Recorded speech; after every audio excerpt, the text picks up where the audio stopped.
Hello friends, I am Dr. Ashish Agrawal, interventional cardiologist and director cardiology at Akash hospital Dwarka. आज हम बात करेंगे heart के एक और टेस्ट के बारे में जिसे एकोकार्डियोग्राफी कहते हैं और कॉमनली इसे एको के नाम से जाना जाता है। This is an echocardiography machine where your cardiologist perform your echo. काफी लोग पूछते हैं कि ईसीजी किया तो एको की जरूरत है क्या? What actually echocardiography tells us. In cardiology every test is different. That means अगर हमने ईसीजी किया तो एको हमें डिफरेंट इन्फॉर्मेशन देता है एज कम्पेयर टू ईसीजी।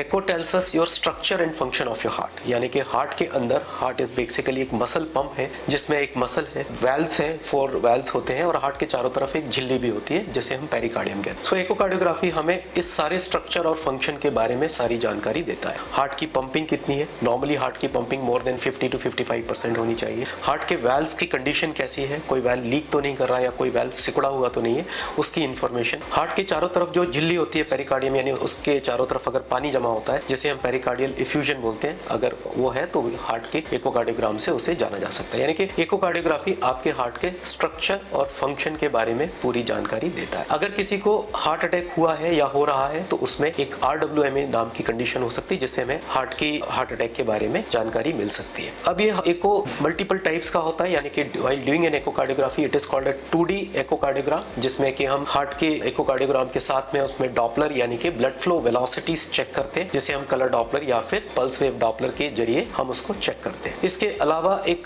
ट्रांसथोरेसिक और ट्रांसईसोफेजियल एकोकार्डियोग्राम होता है जो नॉर्मली हम इस मशीन पर पेशेंट को लेफ्ट साइड पोजीशन दिला करके करते हैं, उसे हम ट्रांसथोरेसिक एकोकार्डियोग्राम बोलते हैं, यानी कि हार्ट के थोरेक्स के अक्रॉस हम अल्ट्रासाउंड वेव्स के जरिए एको करते हैं। कुछ कंडीशंस ऐसी होती हैं जिसमें ट्रांसथोरेसिक एकोकार्डियोग्राम में हमें सारी इंफॉर्मेशन नहीं मिलती है, तो जैसे एंडोस्कोपी की जाती है उस तरीके से एक ट्यूब डालकर उस ट्यूब के एंड पर एक एको प्रोब होता है, उसके जरिए हम ट्रांसईसोफेजियल एकोकार्डियोग्राम करते हैं, जिसमें कि स्पेसिफिकली अगर पेशेंट के हार्ट के अंदर कोई क्लॉट देखना है या फिर हार्ट में कोई ASD या नाम का एक छेद की बीमारी होती है उसको भी हम ट्रांसईसोफेजियल एकोकार्डियोग्राफी के जरिए कर सकते हैं। इसके अलावा अगर हमें दिल की नसों में ब्लॉकेज को स्क्रीन करना है तो एक स्ट्रेस इको भी किया जाता है। नॉर्मली जो इको करते हैं वो एट रेस्ट होता है जिसे हम रेस्टिंग एकोकार्डियोग्राम बोलते हैं। अगर हम इसी टेस्ट को एक स्ट्रेस देकर के पेशेंट को करते हैं तो उससे भी हमें कुछ इन्फॉर्मेशन, एडेड इन्फॉर्मेशन मिलती है। वो स्ट्रेस 2 तरीके से दिया जाता है, या तो आपको ट्रेडमिल पर चलने के लिए बोल सकते हैं, this is called an exercise stress echocardiogram. इसके अलावा जो लोग चल नहीं पाते, जिनको घुटनों में दर्द है या फिर अदर मेडिकल कंडीशंस, जो ट्रेडमिल पर नहीं वॉक कर सकते, उनके लिए हम एक इंजेक्शन दवाई डाल करके एक एकोकार्डियोग्राम करते हैं जिसे हम डोबुटामिन स्ट्रेस इको कहते हैं।